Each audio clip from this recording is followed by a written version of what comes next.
We are the only force, the people in the nation, that can bring to an end the tyranny that has affected us and contributes to threaten us. We can immeasurably and immediately stop all of this by simply stopping our contributions to their machine that devours our civil rights.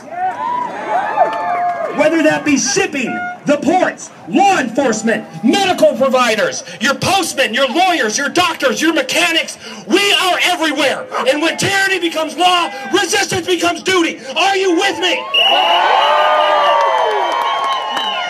Hear me loud, Jay Inslee. Hear me right now. Hear me, Joe Biden. Unless we see a restoration of rights nationwide, this convoy will be just the beginning of the largest stop work in global history. Tell them about it. You ask me why we're doing this. You ask him why he did what he did. You can't unbeat a woman. You can't unslave somebody you subjugated. You open Pandora's box and let me show you what was inside of them. If you're a streamer, if you're a journalist right now, don't look at this stage. We're nothing. It's you. Turn those cameras around and you right now, you tell these tyrants what you intend to do.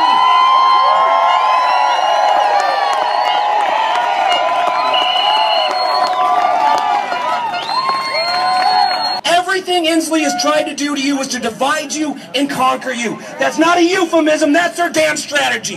So what is the job of a patriot, of an organizer, of an activist? To bring you together. Again, my name is Eric Rody and I'm proudly a Washington 3%er. And on that note, let me introduce Mr. Matt Marshall. He is the founder of Washington 3%. He is the main organizer behind today's event. Wow, I'm going to let Eric take a breather here. Alright? This is how we do it. He MCs and he goes for a few minutes and then somebody else gets up here so he can catch his breath.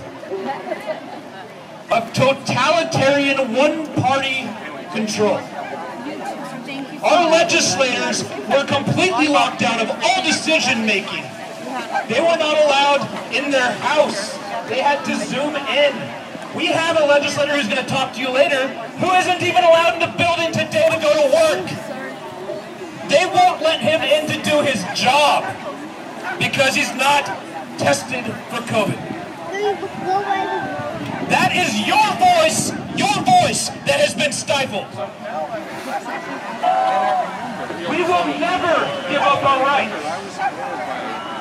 We will never back down, and we are going to do everything that we can to make sure that they know that we are the people, we are the ones in charge, and all of their power comes from our consent.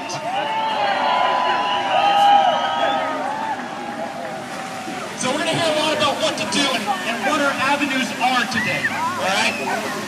I want to remind you, this is the same man who decided to ban worship singing outside while the strip clubs were. One of the things that he was doing is he was blaming the world. You have people that are willing to give away all their rights because of a virus. That's not a liberty or death, right? You guys hear me? And you're willing to die for this country. You're willing to die, actually I should say this, you're willing to die for what is right. You are free. You are no longer a slave to this world. That is the key. That is the key. Be bold. Be strong, take risks, but who's willing to go out there and to take an action and be risking arrest, be risking lawsuits, be risking a fee from LNI or whatever it may be. In Moscow, Idaho, we had those two people that were arrested for worshiping out in the open, right? Do you remember that? Do you remember that? Okay? Now, the response to that could have been just don't go back. Okay, you know, that's what they're trying to do. They're trying to scare you. 2 days later, church came back. It was like 4 times the amount of people the cops didn't show up. Right? This is my point. It's walking the talk, right? Amen? We got Skyview High School. Melanie's here. She can talk about that.